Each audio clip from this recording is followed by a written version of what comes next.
one day somebody does something unspeakable to someone else, to someone you hardly knew, and you do something about it because you can. We get this story from WFTV.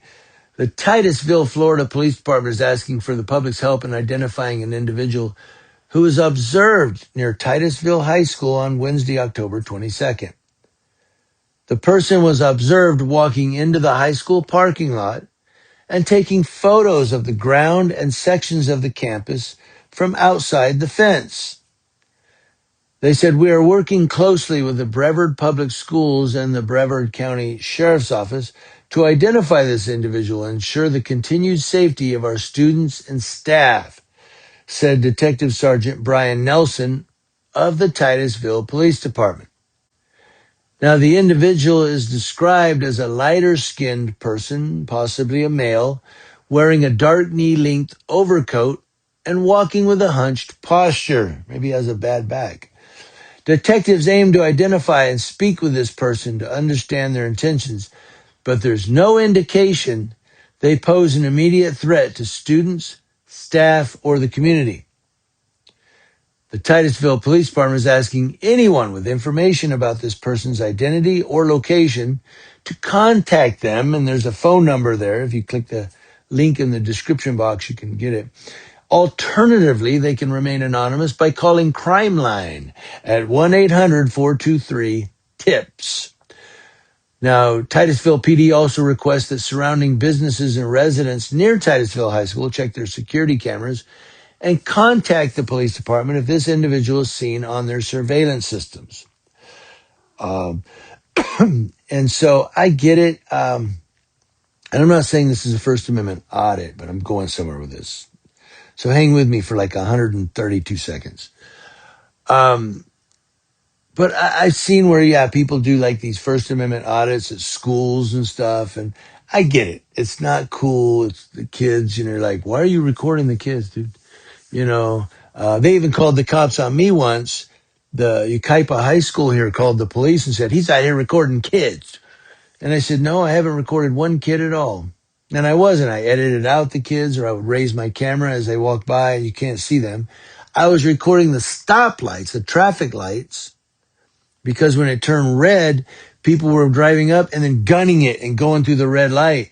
And a couple of instances, there were in each video, there was always someone that had a green light that had to stop because somebody was zipping through the red light. And so I was recording that to let, you know, and people may go, "Well, you're a Karen." Yeah, well, I guess I was a Karen too when I went out to record the guy in the truck that did it, but he did it super fast and spun out and he tried to correct and went right through the bus stop across from Yucaipa High School. Busted out the back of the bus stop. His truck was teetering on the benches. The cops had to come out. They had to tow the truck off of the school bus stop, or not the school, the bus stop benches. Now, what if there were kids walking by that bus stop when he acted like an ass? You know what I mean? And so what I was doing, because I was saying, look, this happens every single morning. Where's the cops? And that's what I told the deputy. It was Deputy Melissa Miller. And I said to her, if you guys aren't going to be posted out here during school hours, or not during the morning hours when I go into school to watch these people, I'm going to put them on video. And I'm going to say, look at this one, running a red light in front of cars, people slamming their brakes. You know, I don't do that anymore. I haven't done it for a while, but it was called red light runners. But I digress. I'm sorry. I went to a whole tangent there. But the point is that I get when people are like, okay, he's recording near the school. What's going on? But to call the cops out, or the police here are saying, we want to know who this individual is. All he was doing was taking pictures of the school. Maybe he's doing a story for schools across Florida, or maybe, you know, whatever. And maybe they'll ask him that, but I bet you they don't. I'll bet you they detain him, maybe even handcuff him and start questioning him or her, because they didn't know if it was a him or her, on what's going on. And so my opinion is this, that post 9/11 and now in 2025 with all this immigration stuff going on, immigration enforcement and all this, it's like that Twilight Zone episode. Remember where the one guy thought the guy across the street was an alien from Mars because he kept coming out on his porch at night and staring at the houses. And then they confront that guy and he goes, I have insomnia. I can't sleep at night. So I come and sit on the porch. And they say, what about you? Huh? You were back there hammering and stuff and that. Oh, I'm building a bomb shelter. Why are you doing that? Boom. And they start fighting in the street and they start busting each other's houses and windows. And there's Martians up on this hill looking down on the city and they're going, well, another town, another Elm Street that we've found. These earthlings are strange, you know? Look, I swear it isn't me. I swear it isn't. I know who it is. I know who the monster is. I know who it is that doesn't belong among us. It's a kid. It's Tommy. He's the one. Oh, that's not true. He's the one who knew. Don't let him get to the house. You're right, it's him. I told you it was the one. It isn't the kid. It's Bob Weaver's house. It isn't Bob Weaver's place. It's Don's house. It's the Williams house. It's the kid, I tell you. It's Charlie. He's the one.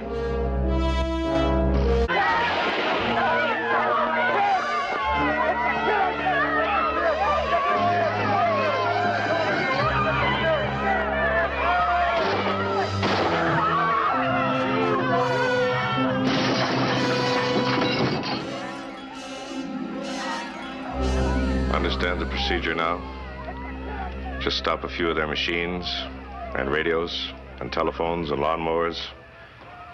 Throw them into darkness for a few hours and then sit back and watch the pattern. And this pattern is always the same? With few variations. They pick the most dangerous enemy they can find, and it's themselves. All we need to do is sit back and watch. Then I take it this place, this Maple Street, is not unique. By no means. Their world is full of Maple Streets. And we'll go from one to the other and let them destroy themselves. One to the other. That's what it's like. What are you doing? Where are you from? Are you from this country? What are you doing? What are you doing? You know? It's like you can't do anything now in this country. I mean, taking photos of a school. I get it. I get it. But it's not a crime. Maybe he's expressing his First Amendment right. But that's where we're at now. And it's not just schools. It's anywhere. Post office, government buildings, city halls, you know, police stations. And they come up, what are you doing? Why are you filming? Because I can. What does that mean? The paranoia that's in this country, and it's been here for 70 years. The Twilight Zone, what was that? Or 60 years. Twilight Zone was what, the 60s or whatever. There's a paranoia that's in this country. It's been for everybody's suspicious of everybody else. I don't know. Maybe I'm overreaching. Maybe they just want to ask the guy what he was doing. But instead of calling the police, why didn't they just come out and go, what are you doing, man? Oh, I'm doing a story for Florida schools. Oh, for a magazine? Okay. I don't know. What do you guys think? Let me know. Huh? Give me your opinions. Maybe I'm reading into it. That's just how I see it. When somebody's recording something or everybody wants to stop. What do you do? I'm going to call the police. Call them.